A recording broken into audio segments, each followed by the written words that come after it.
Burke replaces natural right with prescription, reason with sentiment, principle with inheritance. The political becomes historical, and the eternal is buried beneath the venerable.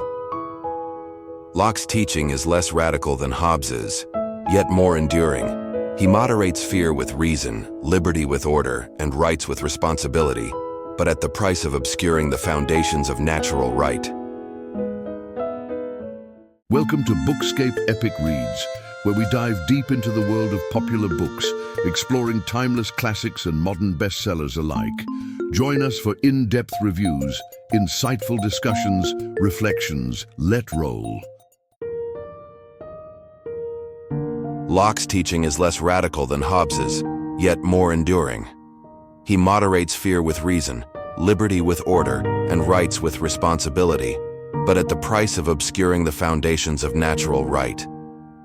In Part 4 of Natural, Right and History, Leo Strauss turns to John Locke, the figure who gives classical liberalism its most refined and enduring shape.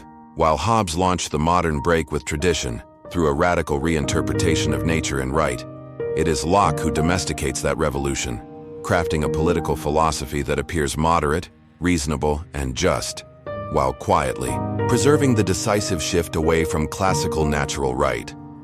Locke is both a successor to Hobbes and a transitional figure between modern natural right and Enlightenment liberalism. He speaks the language of reason, consent, and natural law, but he redefines each of these terms within the framework of individual rights and limited government. Strauss's analysis of Locke uncovers the tensions, compromises, and silences that define the liberal synthesis, a synthesis that dominates modern democratic thought, yet rests on fragile and ambiguous foundations. The state of nature, revisited, from war to labor. Where Hobbes saw the state of nature as a war of all against all, Locke presents a more optimistic and rationalist vision.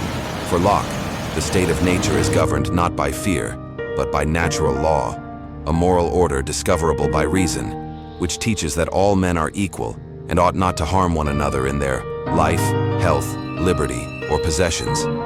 But this is not a return to classical natural right.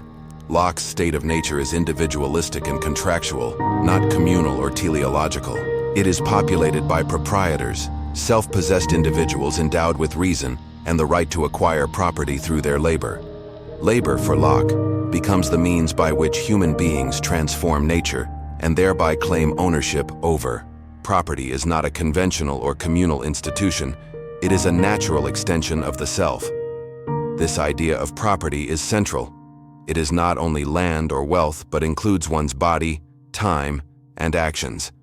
Natural right, for Locke, becomes largely synonymous with the right to property, and the protection of property becomes the central task of civil society. This subtle shift signals a broader transformation. Where the ancients grounded political life in the good, Locke grounds it in interest, labor, and consent, the social contract and limited government. Locke agrees with Hobbes that political authority arises through a social contract, but he softens Hobbes's absolutism. The contract is not a total surrender of rights, but a delegation of power to a government charged with preserving life, liberty, and property. Unlike Hobbes's sovereign, Locke's government is limited and conditional.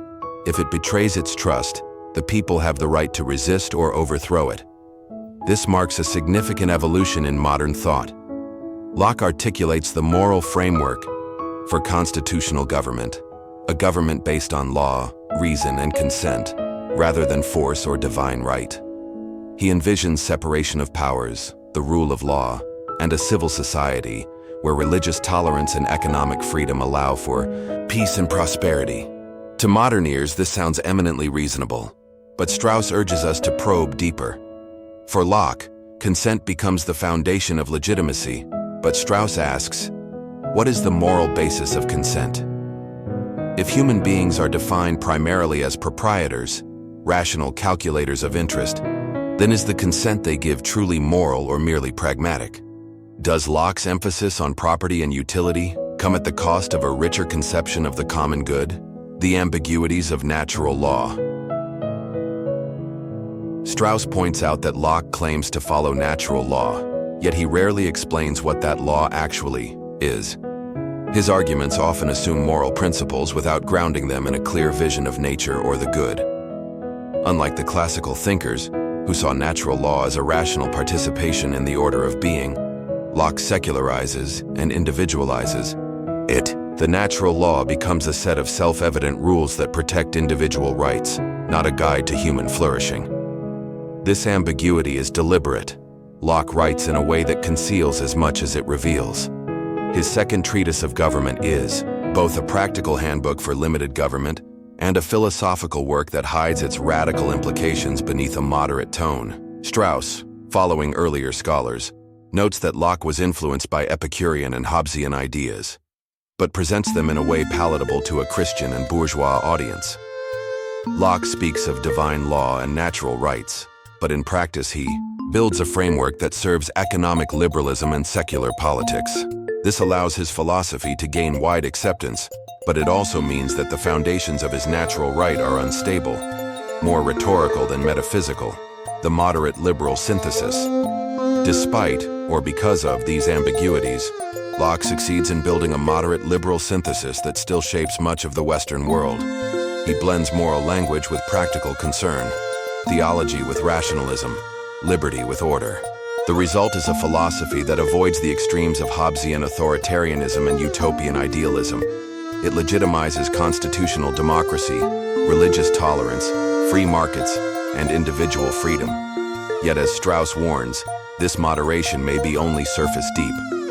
Beneath the harmony lies a profound shift, from a politics of virtue to a politics of interest, from a shared moral order to subjective rights, from a view of man as oriented toward truth, and the good to man as a sovereign individual seeking protection and gain. In this view, politics becomes a neutral arena for the pursuit of private ends. The state no longer educates or uplifts, it merely protects and arbitrates. Justice becomes procedural. The moral content of political life is evacuated, even as liberal institutions flourish. The legacy in the crisis Strauss does not reject Locke outright. He recognizes the nobility of Locke's project and the pragmatic wisdom of liberal government. But he insists that the liberal synthesis must be interrogated, especially in times when the moral foundations of freedom grow unclear, and when the idea of right is reduced to preference, utility, or power. If Locke represents the height of liberal moderation, he also represents the beginning of liberal forgetting, the forgetting of nature, virtue, and truth. And in that forgetting, Strauss sees the seeds of the modern crisis, a world where rights are absolute, but duties are unclear, where freedom is prized, but its purpose is lost. To recover natural right, we must look beyond Locke, not to undo him, but to revive the question he obscured. What is good for man? What is just by nature? What is the proper aim of political life? In Locke, the modern project finds its balance. But in that balance, Strauss shows us something essential may have been lost. Burke replaces natural right with prescription, reason with sentiment, principle with inheritance. The political becomes historical, and the eternal is buried beneath the venerable. In Part 5 of Natural Right and History, Leo Strauss turns to a figure who stands not at the beginning of the modern project like Hobbes or Locke, but at a moment of reaction, a moment when the Enlightenment's faith in reason, rights, and progress begins to crack under the weight of revolution. This figure is Edmund Burke, the British statesman and philosopher who confronted the French Revolution not as a triumph of liberty, but as a violent betrayal of civilization itself. For Strauss, Burke is not simply a conservative voice in turbulent times. He is the father of modern historicism, the idea that human thought, values, and institutions are products of history, not grounded in nature. Where the classical and early modern thinkers asked, "What is just by nature?" Burke asks, "What is wise by inheritance?"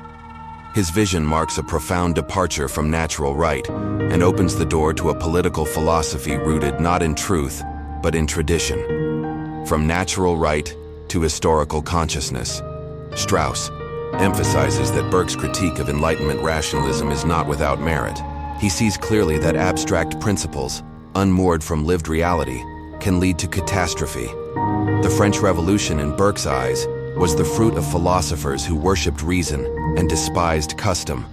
They tore down monarchy, church, and nobility in the name of equality and liberty, but in doing so, they unleashed chaos, bloodshed, and tyranny. Burke's response is to reject the very premise that society can or should be built on universal reason. He offers instead the idea of prescriptive wisdom, that human beings are historical creatures, bound by the traditions and institutions passed down through generations. Political legitimacy arises not from rational consent or natural right, but from the slow accumulation of custom, from the wisdom of ages. This is the historicist's turn. The political is no longer understood in light of nature or metaphysics, but in terms of history and culture. What is right or good cannot be known by examining human nature in the abstract. It must be understood in the context of a particular tradition. Political order is not designed, it is inherited. The role of prejudice, sentiment, and inheritance. Strauss highlights Burke's defense of prejudice, not in the modern pejorative sense, but as a form of inherited wisdom. Burke argues that the human intellect is too limited to reconstruct society from scratch. Therefore, we rely on prejudices, prejudgments passed down from our ancestors, as the groundwork of moral and political life. They are not irrational. They are pre-rational, born of deep experience. Similarly, Burke elevates sentiment over reason. Love of country, loyalty to monarchy, reverence for religion. These are not conclusions of argument, but expressions of moral imagination. The ability to see oneself as part of a larger historical whole. Society, for Burke, is not a contract among living individuals. It is a partnership between the living, the dead, and the unborn. This vision is beautiful and powerful, but for Strauss, it is also dangerous. By rejecting reason's role in grounding justice, Burke cedes too much to history. The good becomes what is inherited. But what if the inheritance is unjust? What if tradition preserves not wisdom but oppression, the political and the theological? Burke's conservatism also contains theological dimensions. He sees society as a divine inheritance and human reason as subordinate to providence. Authority is not derived from consent, but from the sacredness of tradition. This sacralization of history makes it resistant to critique and therefore to reform. Strauss sees in this a fatal quietism, where classical philosophy seeks the best regime and liberal philosophy seeks individual rights. Burke thought defers judgment. It tells us not to question too much, not to seek first principles, not to disturb the settled order. In place of political philosophy, we get historical loyalty. Strauss does not deny the prudential wisdom in Burke's critique of rationalism, but he insists that this reaction to modernity, this flight into tradition, abandons the philosophical quest. It tells us to revere what is, rather than ask what ought to be. Historicism and its consequences. Burke thus becomes the forerunner of modern historicism, the idea that all human understanding is embedded in time and culture. This idea would later be developed by thinkers like Hegel and Heidegger, and culminate in the radical claim that truth itself is historical. There are no eternal principles, only evolving perspectives. For Strauss, this historicism represents a profound challenge to philosophy itself. If all values are historical, then justice, right, and truth are nothing more than cultural artifacts. Political philosophy becomes impossible, because the standard by which we would judge regimes no longer exists outside of time. In this sense, Burke's rejection of abstract reason leads, unintentionally, to relativism. By exalting tradition and custom, he removes the possibility of critique. By anchoring order in inheritance, he forgets the possibility of natural right. The tragic choice. Burke's political vision is tragic in its wisdom and limitation. He teaches us the dangers of utopia, the fragility of civilization, and the irreplaceable value of tradition. Yet in safeguarding what is, he blinds us to what might be better. In fearing the excesses of reason, he abandons the guidance of reason altogether.